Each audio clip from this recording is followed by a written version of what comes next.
Yeah, we back again. This is RUGGID Real TV. I'm sitting here with McKee Sport Icon. That's the DYCE, aka the son of the city. Yeah, What's man. good with you, son?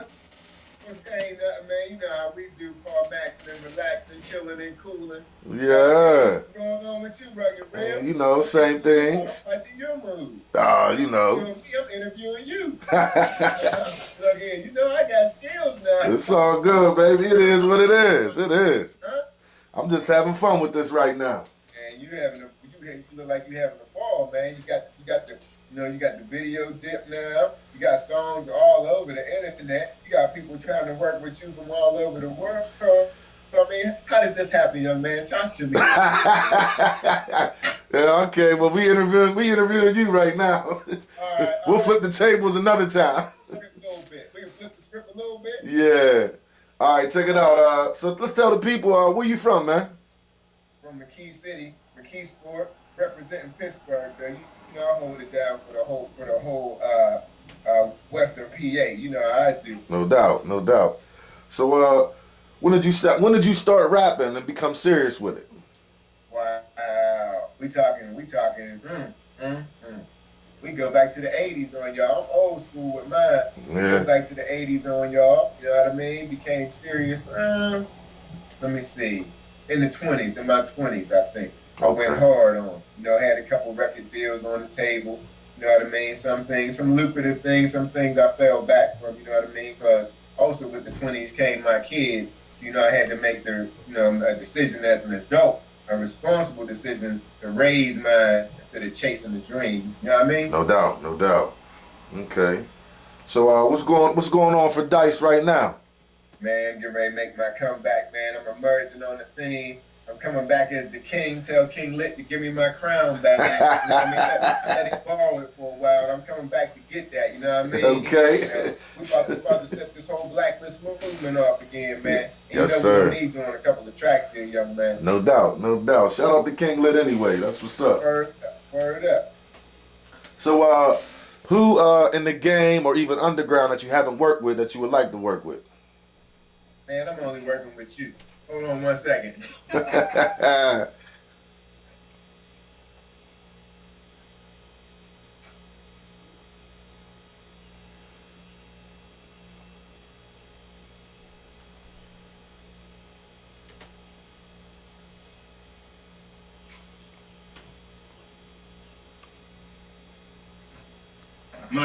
My fault, son. I had to step away from the action real quick. But you said who in the underground or on the mainstream would I like to work with? Yeah. Producer wise, MC wise, it don't matter. Whatever, it doesn't matter. First of all, MC wise, I got a lyric that goes, "You better call Chino, Cannabis, Razzcazz, or Cassidy, but the rest of these nut fucks cannot handle me." Okay. You put me on the track, but them boys right there, I love to work with all four of them at one time. Okay. Corrupt in there too. Corrupt nice. You know what I mean? That's what's and, up. As far as producers, this is gonna bug you out, but I'm trying to wait. Will I be touching on your show? Good, yeah, it's underground, baby. Okay. I'm trying to fuck with Will I Am. That ain't bug me out. I can see y'all working together. You know what I mean? With me and Will I Am in the same studio, I think we're gonna come out with something stupid. You know, and then man, I'm not really focused on like the Dr. Dre's or the cats of that nature, even though he killed that thing for Kendrick Lamar. Kendrick Lamar is mean. Yeah. I gotta give him his props. No doubt. Just Blaze is tight too, you know, so I mean, but the first producer I would ever like to work with is Will I Am. Okay. That's what's up. That's what's up. So the $1 million question is, how do you feel about the state of hip hop today? Depends what you call hip hop. Well, how do you feel about the music industry? I think the music industry, the music itself is watered down completely. And simplicity wins.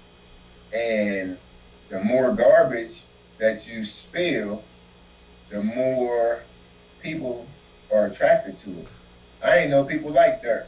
I didn't know We either. don't like dirt. Yeah, that's You what know I'm I mean? saying. I didn't know that either. Yeah, we trying to get out the mud. You know what I mean? You know, that's like the music now is setting us back so many years. It's like, wait a minute.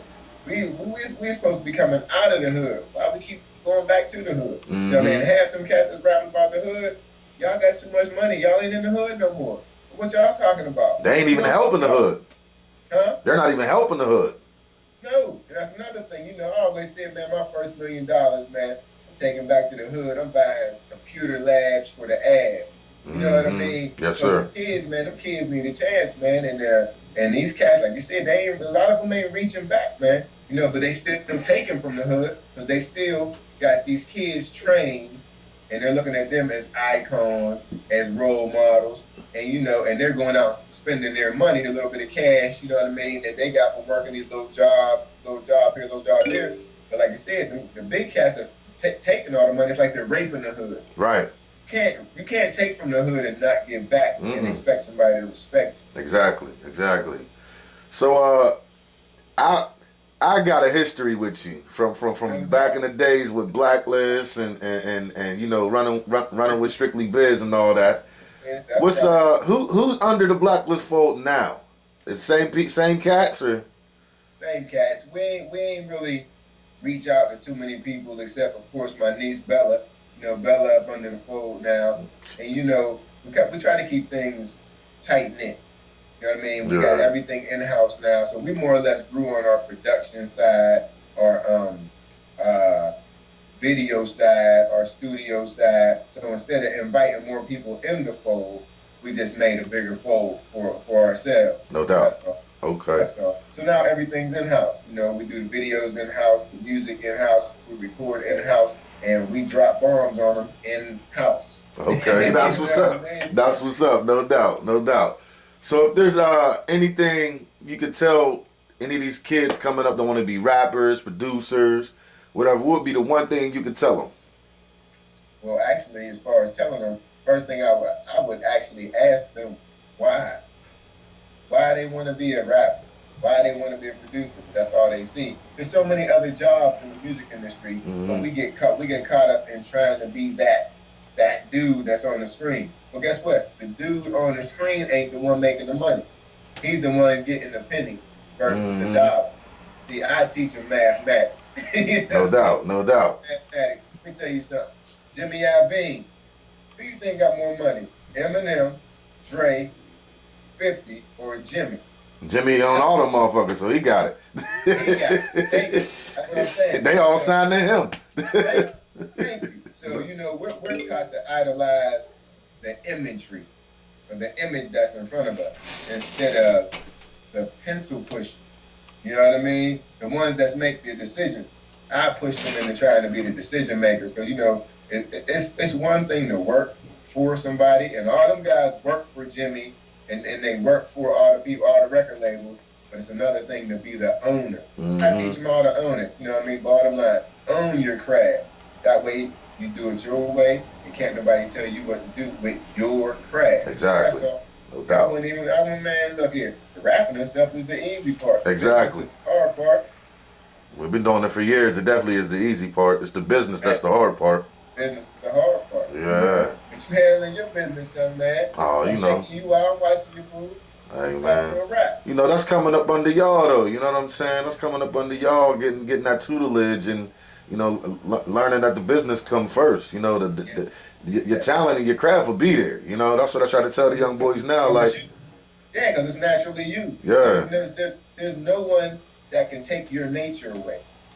Exactly. You know what I mean? There's people that can affect how you react to certain things in life, but no one can take away what's naturally you. Exactly. And you've been grinding for a poem. You know what I mean? Man, don't make me digging the crates. Don't make me pull no cassette tapes out. I'll take it back on y'all. Y'all know about being rugged, get down. I'll pull some cassette tapes out, and then, that's all I'm saying. I'll keep it Crawford for you. No doubt. Definitely. So when it's all said and done, what does DYCE want to bring to the game or be remembered for? I think I'm already remembered, and I ain't even left yet. Okay. So I think that me personally, I think that I'm cool just being remembered as, like I said, I ain't even left yet, but someone who just watched the game closely, built around the game, stayed in the game, because I've been in the game 20 years. Mm-hmm. You know what I mean? And it's like, you know, something like I said, if something's naturally you, I never ran away from it. Never scared me away. And, you know, even right now, 20 years later, you got all these new MCs that came out, they doing what I did in the 90s.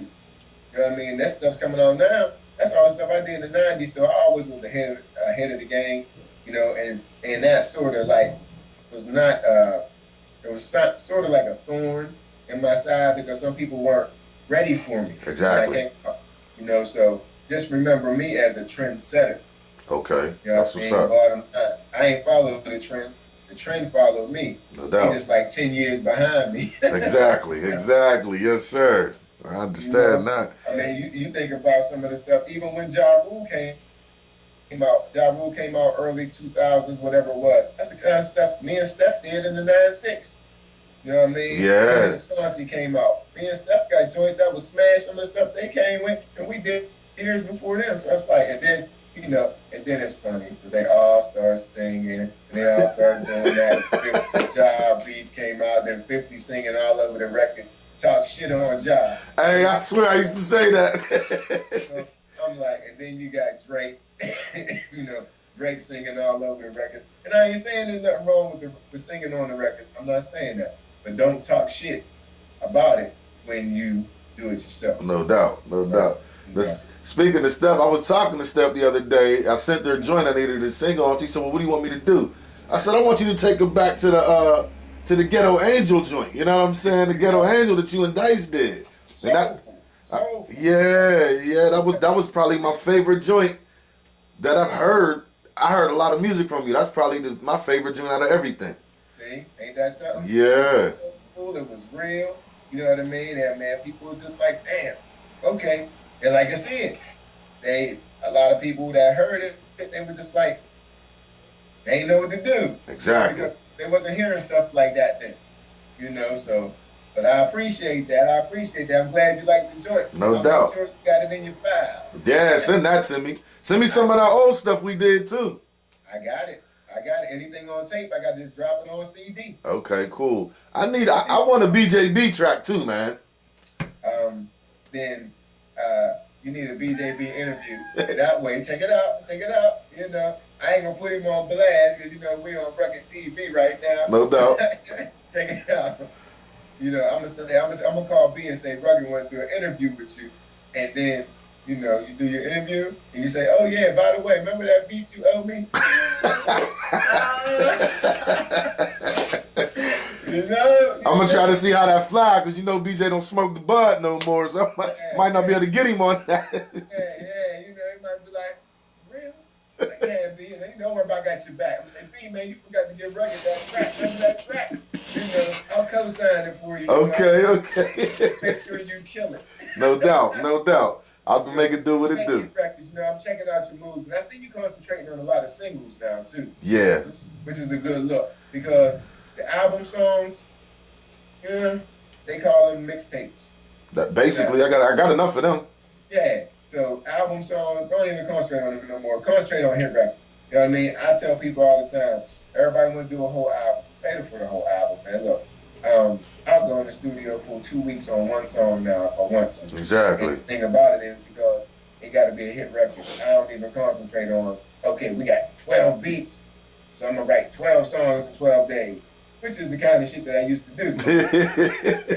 and I still can. No doubt. You give me 30 beats and say, DYCE, you got 30 days, I'm going to give you 30 songs. No doubt. But the 30 songs, we might only have, depending on the track, might only have like 20 hits out of the 30 songs. Mm-hmm. You know? So why the hell have 10 album fillers later for them? So it's like, man, if you don't have a single, what's the sense of having an album?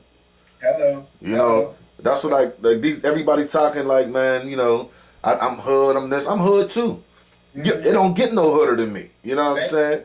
But at the same time, I know the workings of the game now. You know what I'm saying? If you got a couple hit singles, they'll buy your album. Yes. You're not selling the album without no hit singles. And it's weird because You only need 1 or 2 hits for Exactly. them to chase. You Exactly. don't even need an album full of hits. You just need 1 or 2. And they actually buy the record. And I'm not dissing them. We appreciate it. You know what I mean? Because money makes the world go round. That's what helps us eat. You know, but For sure. me personally, I can't give you an album with 2 singles. I got to give you an album. If there's 15 tracks, I got to give you 8 singles. So that's just my personal thing. I want to keep blamming, blamming, blamming, blamming, blamming, blamming, blamming in your grill. Be like, God dang, that boy just came out with 8 joints. Yeah. Look, wait for the other 8. You know what I mean? Like when I make an album, I try to make every song a hit. Right. Even if it turns out to be album filler, I look at it as a potential hit. Like even if I was to put it out as a single, would it still be a good single? And if I could say yes to my heart, if I could say yes, then I'm cool with that. You know what I'm saying? Exactly. But it is what it is. Remember, picking your single it's your move. It's like playing chess.